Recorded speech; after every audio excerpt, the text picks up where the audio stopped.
Welcome to this training video on the Facility Site Review tool in the Healthy Data Systems Site Review website, brought to you by a small work group of plan representatives and Jeff Hobson, the developer of HDS. The Facility Site Review, or FSR tool, is split up into the 6 sections displayed here. Most of the questions on the tool are worth 1 point each. Questions identified as critical elements are worth 2 points each.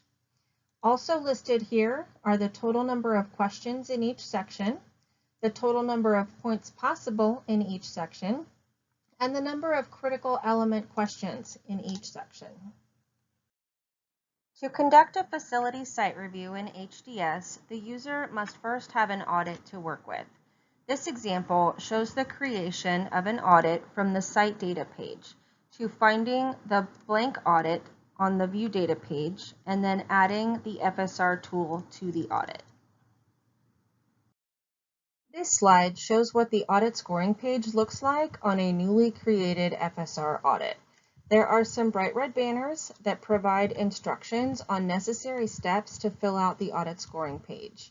Once the health plan reviewed and review type fields are entered, those red banners go away. If the review being conducted is an initial FSR, then the user may need to add a parse tool to the audit. To add another tool to the audit, scroll down to the bottom of the page and select the name of the tool from the drop-down and click Create Audit. There are some fields on the audit scoring page that a user may want to fill in before completing the tool itself, such as the site due date, ordered and scheduled dates, and the name of the reviewer. If these fields are not filled in before the tool, the information will not display on documents such as the score sheet or the CAP portal. However, there is no negative impact to filling in these fields later and then accessing the score sheet or CAP. The previous slide mentioned filling in some fields on the audit scoring page, such as reviewer. This slide is for the administrative users of HDS and explains how to set up a user and identify plan staff members so that they display in all the appropriate places in HDS. The first picture here shows how a user gets added to HDS. A username is entered, typically first initial and last name. The level of access the user will have is selected from the user level dropdown. The admin page shows the options for levels. Admin is level 1, most reviewers are level 2. Next, decide whether to check the email box. This box determines whether the user will receive an email at the first time they log in each day that shows things like upcoming reviews, CAPs due, and other outstanding items. Select the health plan the user works for, put in their first name and then their last name with their credentials. It's important to note here, if the user is a registered nurse and a CSR, put their last name, RN, and CSR. If it's a master trainer, put last name, RN, and MT, or DHCS MT. However they listed on their business cards is appropriate here. Enter their email address, then click Add Update User to save the entry. The next place that information needs to be entered is under Plan Staff. Select the user from the drop-down below, Add Edit Staff. The name will appear in the staff name field, and if any credentials need to be added, they can be entered here. Enter the staff member's contact information and their title at the health plan. Check the box if the staff member is a reviewer for your plan and enter their reviewer ID. Choose a position for the staff member, such as reviewer, educator, or coordinator educator. Lastly, enter their email address. The information in this section is what appears on documents like the CAP letter or other documentation where the nurse's signature and contact information would go.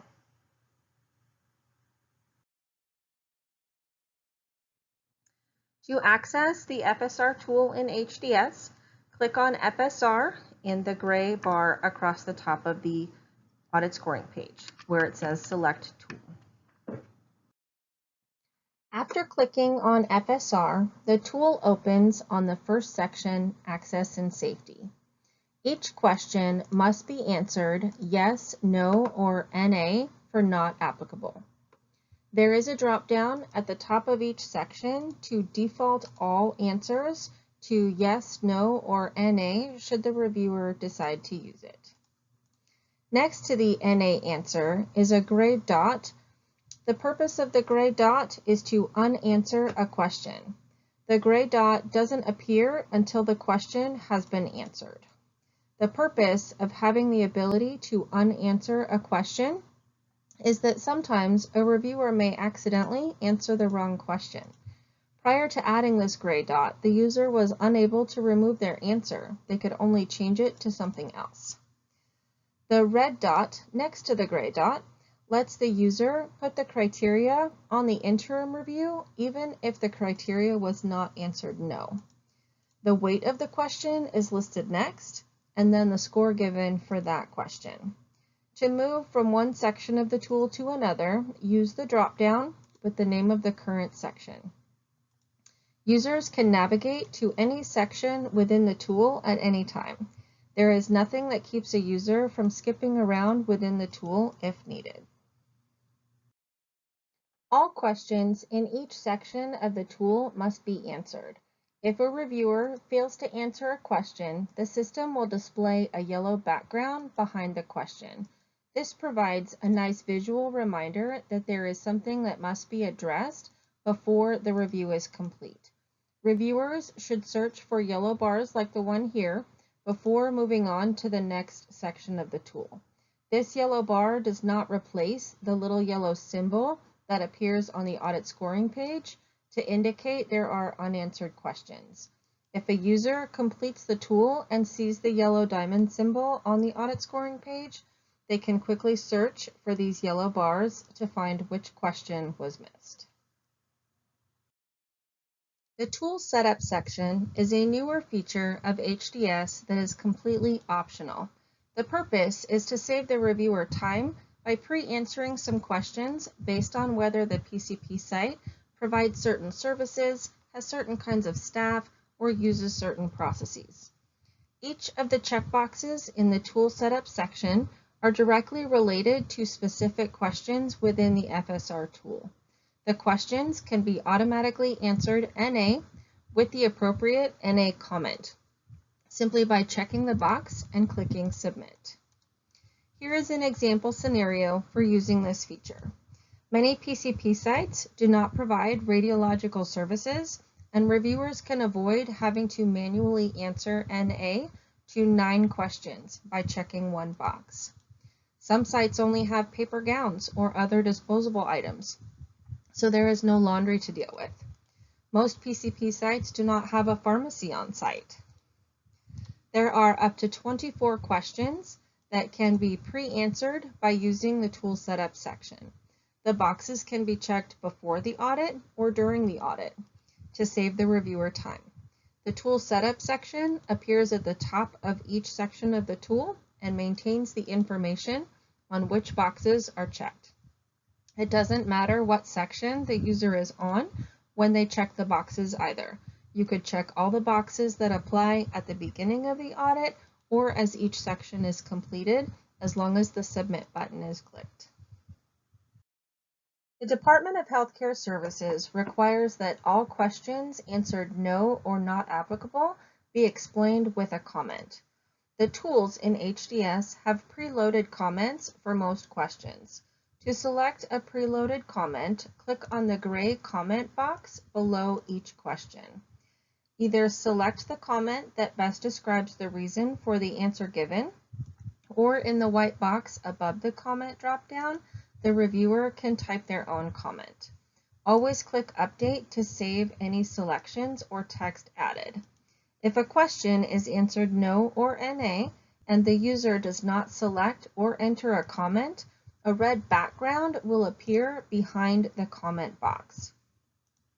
This provides a visual reminder to the reviewer that action is needed before moving on to the next question or the next section of the tool. There is no visual reminder on the audit scoring page that a question is missing a comment. The bottom of each section of the FSR tool displays the total number of points associated with yes, no, and NA answers. It also shows the section score as a percentile.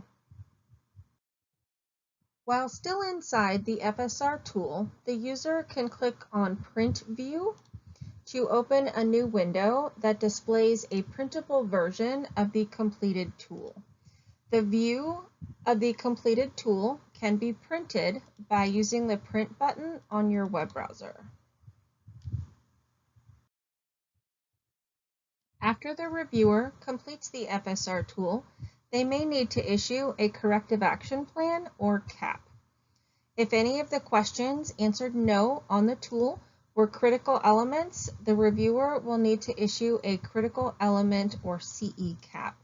For any non-critical element questions answered no, the reviewer must decide whether to issue an FSR CAP. Reviewers should refer to their training on scoring a site review to determine when to issue a CAP. The score sheet for the FSR tool is the same thing as the tool cover page.